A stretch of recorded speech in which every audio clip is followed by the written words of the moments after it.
যেখানে আল্লাহ এবং তার রাসূলের কথা হয়, সিরিয়াস কথা হয়, সিরিয়াস কথা কেউ হাসির কথা মনে করে। জিনার আলোচনা হলে দাঁত কেলিয়ে হাসে। এই জেনারেশনের 15 থেকে 20 বছরের ছেলেমেয়েরা এমন কোনো পাপ নাই এখন করে না, এমন কোনো পাপ নাই। মাদক থেকে শুরু করে মেয়ের স্বাদ ভোগ করা পর্যন্ত এভরি সিঙ্গেল থিং তারা তো করে ফেলেছে। আপনারই ছেলে, আপনারই মেয়ে, আমারই ভাই, আমারই বোন। এতগুলো ডিজাইন আল্লাহ পাইলো কই? আমরা এখানে যদি 1 লক্ষ লোক হই, আমাদের একজনের গায়ের চামড়ার কালারের সাথে আরেকজনের মিল আছে? আমারটা একরকম, ওনারটা আরেক রকম, হুজুরেরটা আরেক রকম, হুজুরেরটা আরেক রকম, এই ছোট বাচ্চাটা আরেক রকম। একজনের স্কিনের রঙের সাথে আরেকজনের স্কিনের রঙের মিল নাই, একজনের চেহারার সাথে আরেকজনের চেহারার মিল নাই। এতগুলো ডিজাইন আল্লাহ পাইলো কই? সুবহানাল্লাহ কইতে মনে চায় না? নাকি দাদা নাতি দুইজন ওয়াজ শুনতে গেছে, যাওয়ার পরে দাদা নাতি ওয়াজ শুনে একটা ছোট্ট খাড়ি ছিল পার হয়েছে, পার হওয়ার পরে দাদার দিকে নাতি তাকাইছে, নাতির দিকে দাদা, দুইজন দেখে অবাক। প্রথমে নাতি বলছে, দাদা তুমি আমার থেকে লম্বা হলেও মাজা ভাঙ্গে যাওয়ার পরে দুইজনের সাইজই সমান, তুই এই খাড়ি পার হলি, তোর লুঙ্গি ভিজলো না কেন? দাদা সাথে সাথে বলছে, আমারও তো জিজ্ঞাসা, তোর লুঙ্গি ভিজলো কেমনে রে বেকুব? কয়, দাদা আর বলো না, হুজুর ওয়াজ করছে ছেলেদের জন্য সতর, যত বড়ই যাই হোক হাঁটুর নিচে রাখতে হবে, নাভির উপরে তুলতে হবে। আমি খাড়ি পার হওয়ার সময় চিন্তা করছি আজকে ছতর ভাঙবো না, এই লুঙ্গি তুলতে তুলতে তুলতে এই পর্যন্ত তুলছি, তারপরেও দেখি পানি মানে না, চিন্তা করছি লুঙ্গি ভিজলে ভিজুক, ফরস তরক করবো না, এই জন্য লুঙ্গি ভিজে গেছে। কিন্তু তোমারই জিজ্ঞাসা করি, সাইজে এক, মাপে এক, তোমার লুঙ্গি ভিজলো না কেন? দাদা কয়, ওরে বেকুবের বেকু, জীবনে কম ওয়াজ পার করলাম, ওই পারে যাই শত শত মাহফিল শুনে আসলাম, কোনোদিন ওয়াজ খাড়ি পার করি নাই, আর তুই প্রথম দিনেই।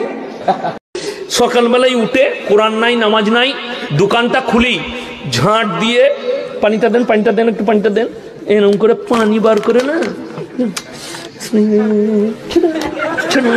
ছিটি দিলে, ছিটি দেওয়ার পরে ধূপকাঠি জ্বালাইছে, মুসলমানের কথা বলছি, ধূপকাঠি জ্বালিয়ে এরকম করে খালি ক্যাশ বাস্কতে একবার ভরছে, পঁ করে নিয়ে এরকম করে গুঁজে দিলে। আচ্ছা দিয়ে বলছে, কি বাবা?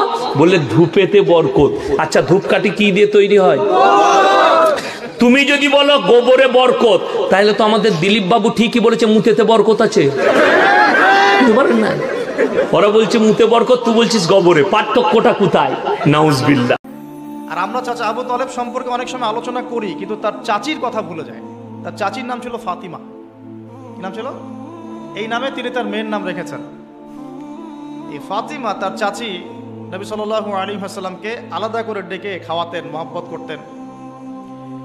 তিনি কিন্তু তার সন্তান না, অন্য কারো সন্তান। একজন মেয়ের পক্ষে অন্যের সন্তান মানুষ করা চারটাখানি কথা না।